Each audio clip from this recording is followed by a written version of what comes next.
ತಂದು ಈ ವೀರಭದ್ರ ದೇವರ ಪಾದಕ್ಕಿಟ್ಟು ಪೂಜಿಸುತ್ತೇನೆಂದು ಪೂಜಿಸುವ ವ್ರತವನ್ನೇ ಹಿಡಿದನು.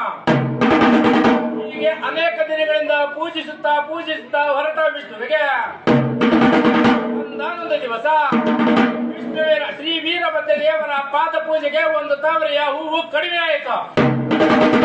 ಕೂಡಲೇ ವಿಷ್ಣು ಈ ವೀರಭದ್ರ ದೇವರ ಪಾದ ಪೂಜೆಗೆ ಯಾವುದೇ ಕೊರತೆ ಆಗಬಾರದೆಂದು ಒಂದು ತಾವರೆಯ ಹೂವಿನ ಬದಲಾಗಿ ವಿಷ್ಣುವು ತನ್ನ ಒಂದು ಕಣ್ಣನ್ನೇ ಕಿತ್ತನು. ಶ್ರೀ ವೀರಭದ್ರ ದೇವರ ಪಾದಕ್ಕಿಟ್ಟನು, ಪೂಜಿಸತೊಡಗಿದನು.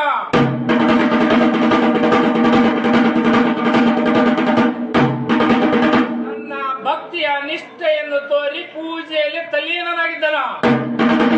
ಇವನ ಭಕ್ತಿಯ ನಿಷ್ಠೆಯನ್ನು ಮೆಚ್ಚಿದ ಶ್ರೀ ವೀರಭದ್ರನು ಹಾಗೆ ಬರ್ತಿದ್ದಾರೆಂದರೆ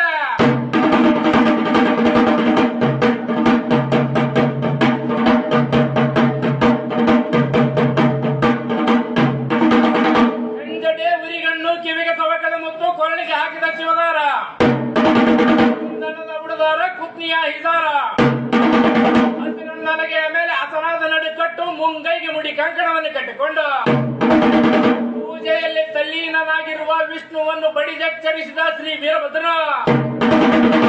ವಿಷ್ಣುವೇ, ಇನ್ನು ನಿನ್ನ ಭಕ್ತಿಗೆ ಮೆಚ್ಚಿರುವೆನು, ಇನ್ನು ನಿನ್ನ ಜೀವಕ್ಕೆ